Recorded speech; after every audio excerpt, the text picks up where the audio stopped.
ವೇದಿಕೆ ಮೇಲೆ ಇರ್ತಕ್ಕಂಥ ವಿಧಾನ ಪರಿಷತ್ ಸದಸ್ಯರಾದ ಡಾಕ್ಟರ್ ಡಿ ತಿಮ್ಮಯ್ಯ ಅವರೇ,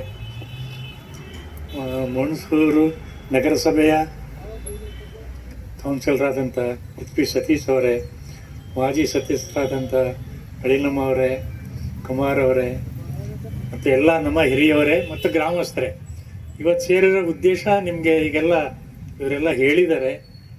ಇದೊಂದು ಸದಾವಕಾಶ. ಡಾಕ್ಟರ್ ತಿಮ್ಮಯ್ಯ ಸಾಹೇಬರು ಈ ಊರಿನಿಂದ MLC ಆಗಿರೋದು ನಮ್ಮ ಪುಣ್ಯ ಅಂದ್ಕೊಳ್ಳಿ ನೀವು, ನಮ್ಮ ಪುಣ್ಯ. ಈ ಸದಾವಕಾಶವನ್ನು ನೀವು ತಪ್ಪಿಸ್ಕೊಂಡ್ರೆ ನಾವು ಏನೂ ಮಾಡೋಕ್ಕಾಗಲ್ಲ. ಹಿಂದೆ ಹೇಗಿದ್ದು ಸದಾಶಿವನ ಕೊಪ್ಪಲು ಹಾಗೆ ಆಗ್ತದೆ.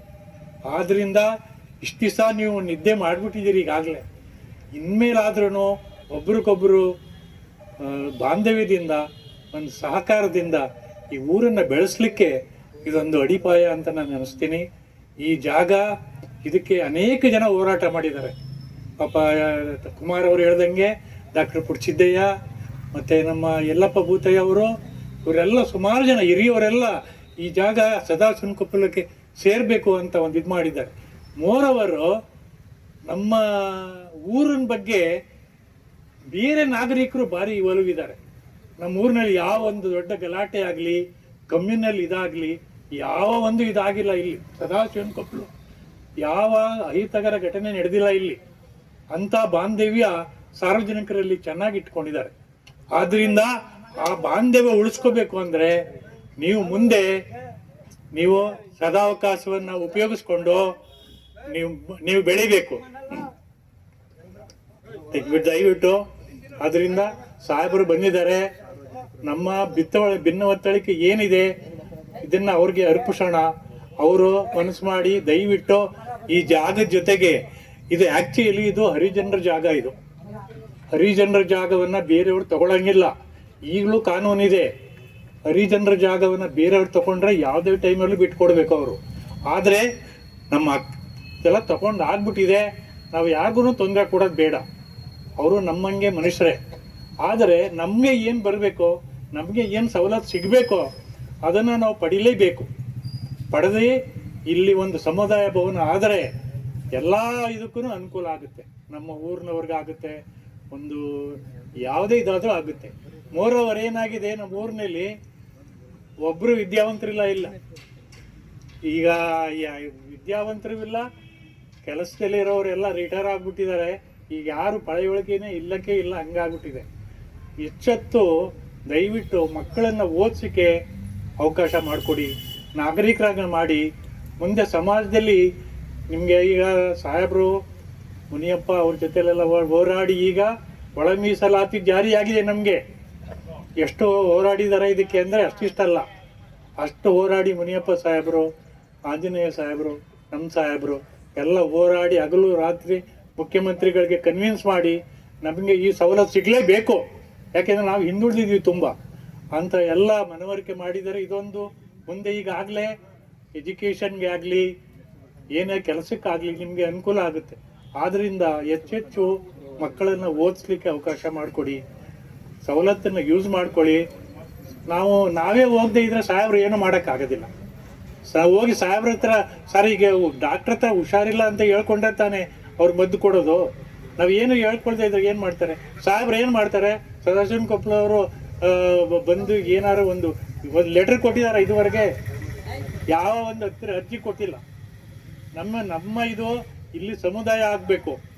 ರಾಮ ಮಂದಿರವನ್ನು ದಯವಿಟ್ಟು ನಾನು MLC ಸಾಹೇಬರ ರಿಕ್ವೆಸ್ಟ್ ಮಾಡೋದಷ್ಟೇ, ಮುಜರಾಯಿಗೆ ಸೇರಿಸ್ಕೊಡ್ಬೇಕು ತಾವು. ರಾಮ ಮಂದಿರ ಮತ್ತು ಮುನೇಶ್ವರ ದೇವಸ್ಥಾನ, ಎರಡು ದೇವಸ್ಥಾನಗಳನ್ನು ಮುಜರಾಯಿಗೆ ಸೇರಿಸ್ಕೊಟ್ರೆ ಯಾರ್ದೂ ತೊಂದರೆ ಇರೋದಿಲ್ಲ. ಇಲ್ಲಿ ಏನಾಗ್ಬಿಟ್ಟಿದೆ ಅಂದರೆ ದೇವಸ್ಥಾನ ಒಬ್ಬರೂ ಈಗ ಮೊದಲಂಗೆ ಸದಾಶಿವ ನಗರ ಇಲ್ಲ. ನನ್ನ ಮೇಲೆ ಬೇಜಾರು ಮಾಡಿಕೊಂಡ್ರೂ ಪರವಾಗಿಲ್ಲ ನೀವು, ಆದರೆ ಮೊದಲು ಇದ್ದಂಥ ಉರುಪು ಈಗಿಲ್ಲ ಜನಗಳಲ್ಲಿ. ದೇವರು, ನಮ್ಮ ಗ್ರಾಮ, ನಮ್ಮ ಊರಿನಲ್ಲಿ ಇದಾಗಿದೆ. ಇದೆಲ್ಲ ಒಂದು ಬೇಕು. ಒಂದಿನ ಅಟ್ಲೀಸ್ಟ್ ಒಂದು ಹಬ್ಬ ಅಂತ ಮಾಡ್ತೀವಿ, ಅವತ್ತಾದ್ರೂ ಊರಿನ ಜನ ಎಲ್ಲ ಸೇರ್ಕೋಬೇಡವಾ? ಸೇರೋದಿಲ್ಲ ಯಾರು. ಅವನು ಬೇಕಾದ್ರೆ ಮಾಡ್ಕೋತಾನೆ. ನಮಗೆ ಅದಕ್ಕೆ ಈ ಮನೋಭಾವನೆ ಹೋಗಬೇಕು. ನಮ್ಮ ಮಾದಿಗರಲ್ಲಿ ಒಗ್ಗಟ್ಟನ್ನು ಮೂಡಿಸ್ತಾ ಇದ್ದಾರೆ, ನಾವು ಖಂಡಿತ ಮುಂದೆ ಬರೋಕ್ಕೆ ಸಾಧ್ಯ ಇಲ್ಲ. ಇದನ್ನು ಹೇಳ್ತೀನಿ. ಸಾಹೇಬರು ನಮಗೆ ಇದು ಯಾವುದೋ ಶ್ರೀರಾಮನ ಪುಣ್ಯನೋ ಏನೋ, ಅವರ ಫಾದರು ಸುಮಾರು ವರ್ಷ ದೇವಸ್ಥಾನದಲ್ಲಿ ದುಡಿದು ರಾಮನ ನೆಂದು ಅವ್ರಿಗೆ ಈ ಒಂದು ಇದು ಪದವಿ ಸಿಕ್ಕಿದೆ ಅಂತ ನನ್ನ ಅನಿಸಿಕೆ. ಅವರು ಅಷ್ಟು ಸಾರ್ಥ ಸೇವೆಯನ್ನು ಮಾಡಿದ್ದಾರೆ. ಅದರಿಂದ ನಾವು ದಯವಿಟ್ಟು ಈ ಒಂದು ಅವಕಾಶವನ್ನು ಬಿಡಬೇಡಿ.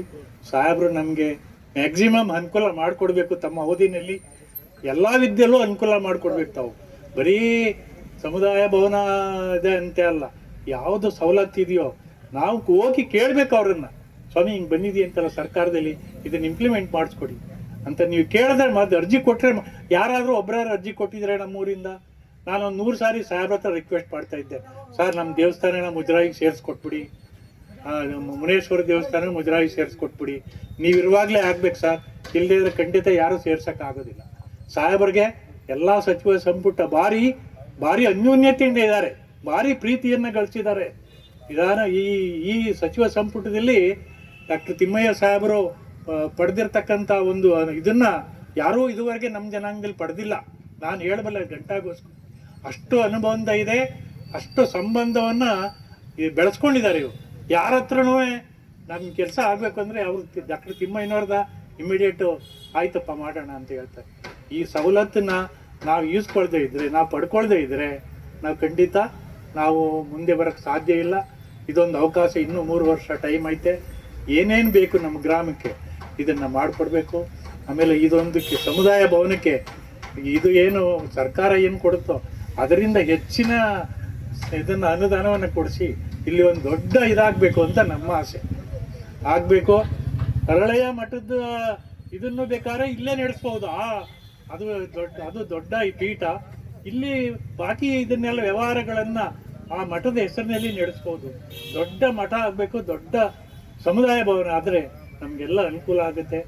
ಹೇಳಿ ಸಾಹೇಬರು ದೊಡ್ಡ ಮನಸ್ಸು ಮಾಡಿ ಮಾಡ್ತಾರೆ ಅನ್ನೋ ನಂಬಿಕೆ ನನಗೆ 100ಕ್ಕೆ 100 ಸರಿದಿದೆ. ಅದರಿಂದ ತಾವೆಲ್ಲರೂ ಒಗ್ಗಟ್ಟಿಂದ ಸಾಹೇಬರಿಗೆ ನಾವು ಬೆಂಬಲವಾಗಿ ನಿಲ್ಲಬೇಕು. ಯಾವುದೇ ಇದಾದರೂ ನಾವು ಬೆಂಬಲ ಕೊಡಬೇಕು ಅವ್ರಿಗೆ. ನಾವು ಬೆಂಬಲ ಕೊಟ್ಟರೆ ಮಾತ್ರ ನಾವೀಗ ಊರಿನವರು ಇಷ್ಟು 1000 ಒಕ್ಕಲಿದ್ದೀರಿ, ಇಲ್ಲಿ 100 ಜನ ಇಲ್ಲ. ಏನಾಗಿದೆ ಇಲ್ಲಿ ಏನು ಆಗಿದೆ? ಅವ್ರು ಬೇಕು, ಅವ್ರು ಏನೋ ಮಾಡ್ಕೋತಾರೆ. ಇದು ಡಾಕ್ಟರ್ ತಿಮ್ಮಯ್ಯನವರು ಬೇಕಾಗಿಲ್ಲ, ಸತೀಶ್ ಅವರು ಬೇಕಾಗಿಲ್ಲ, ಅಥವಾ ಬೇರೆ ಕುಮಾರ್ ಅವರು ಬೇಕಾಗಿಲ್ಲ, ಯಾರಿಗೂ ಬೇಕಾಗಿಲ್ಲ. ಇದು ಸಾರ್ವಜನಿಕ ಸತ್ತಿದು, ಇದು ಸಾರ್ವಜನಿಕ ಸತ್ರಿ. ಇದು ಇದೆಲ್ಲ ಜಾಗ ಹರಿಜನರದ್ದು. ಇದು ಈಗಲೂ ಕ್ಲೈಮ್ ಮಾಡಿದ್ರೆ ಏನು ಬೇಕಾದ್ರೂ ಮಾಡ್ಬೋದು. ಆದರೆ ಅದೆಲ್ಲ ಬೇಕಾಗಿಲ್ಲ. ಈಗ ಏನಿದೆಯೋ ಅದನ್ನು ಉಳಿಸ್ಕೊಳ್ಳೋಣ. ಮುಂದೆ ಏನು ಬೇಕು ಅದನ್ನು ಕೇಳೋಣ, ಸರ್ಕಾರಕ್ಕೆ ಮನವಿಯನ್ನು ಕೊಡೋಣ. ಸಾಹೇಬರು ನಮಗೆ ಗಟ್ಟಿಯಾಗಿ ನಿಲ್ತಾರೆ ಇಷ್ಟು ಹೇಳಿ ಇವತ್ತು ಸಾಹೇಬರು ಒಂದು 100 ಸಾರಿ ಕೇಳ್ತಾನೆ ಇದ್ರು, ಹೋಗ್ಬೇಕು, ನಾವು ಒಂದು ಸಾರಿ ಸೇರಿಸಿ ಹೋಗೋಣ ಅಂತ. ಈ ಸೇರ್ಸೋದೇ ಕಷ್ಟ. ಇಲ್ಲಿ ಬಂದಿರೋರೇ ಪುಣ್ಯಾತ್ಮರು ಅನ್ಕೋಬೋದು ನಾವು. ಆ ಥರ ಇದಿದೆ. ಅದರಿಂದ ಈ ಸವಲತ್ತನ್ನು